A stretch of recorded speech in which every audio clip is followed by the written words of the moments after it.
Carmana Strategies principal Lorna Visser is an environmentalist and fundraising consultant living in the Slocan Valley in the West Kootenay region of BC. Around 7 years ago, her husband mentioned that a 155-acre parcel on the lakeshore, surrounded but not incorporated by Valhalla Provincial Park, was up for sale.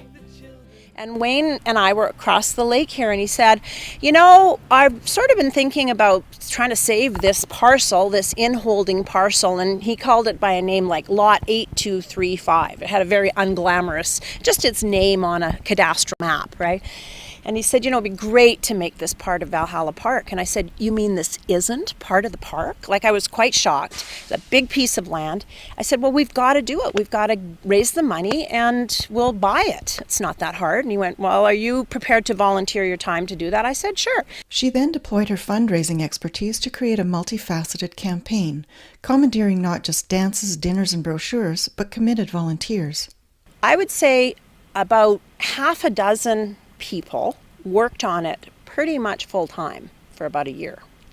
And then there would be literally hundreds of other people who got involved. For example, a lady who lives most of the time in the Okanagan but has a little summer cottage trailer in Silverton always goes kayaking along the shore of the lake. And she would bring her friends from the Okanagan and they would do these kayaking trips on the west side of the Slocan Lake here.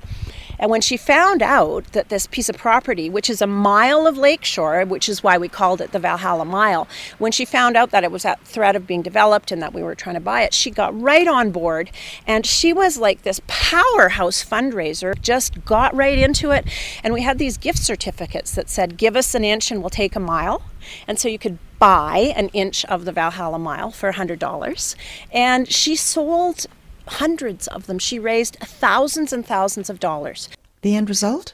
So a year and a half later, full-time work, we had raised $1.5 million and we purchased it in partnership with the Land Conservancy of BC and the Valhalla Foundation. She also remembers the Valhalla Mile project as a family initiative.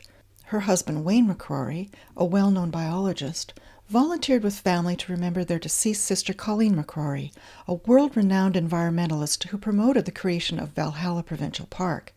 The acquisition of the Valhalla Mile was done in her honor to complete the park after Colleen passed away from a brain tumor at age 56.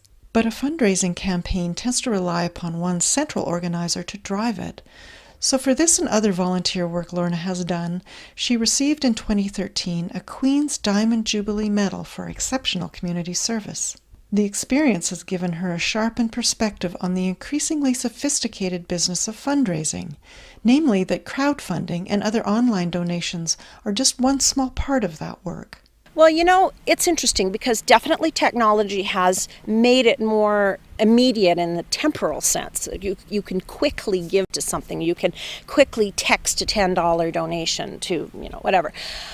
But the type of fundraising you need for something like this, where you have to raise $1.5 million in 10 months, is not really going to be your $10 gift type of fundraising. I think that in some ways our human interactions have been somehow diminished by the focus on online giving and that sort of thing. It really is only one tool in the toolkit. And that peer-to-peer, people talking to people, relationship fundraising is really where it's at when you have to really raise big money quickly. If people don't care about your cause, go home. And she's crystal clear about the highlight of her personal fundraising odyssey. So once a week, I drive from where I live in Hills to Slocan City for band practice in the evening, usually between 5 and 6 p.m. And every time I drive by the Valhalla Mile, it's on the other side of the lake, and there's places where you have a beautiful view across the lake. And the reward of looking across there and thinking, I'm not saying I did this by myself, it was a whole team of people, but knowing that I had a substantial contribution to saving 150 football field sized area of wilderness that is totally wild, and that grizzly bears are roaming there and endangered species of bats are roosting there. Once a week I get to look across at it and it just fills my heart up. You know, if you think about your life and how fleeting a human life is, you have to make your life count. And it has to count for more than just your own pleasure, your own entertainment, your own satisfaction. That counts too. But somewhere, when you die, it'd be nice to say, I made a little difference. I made something a little better. I did something that remains behind me that's more important. So I think that's why it matters. This gem of Valhalla Mile.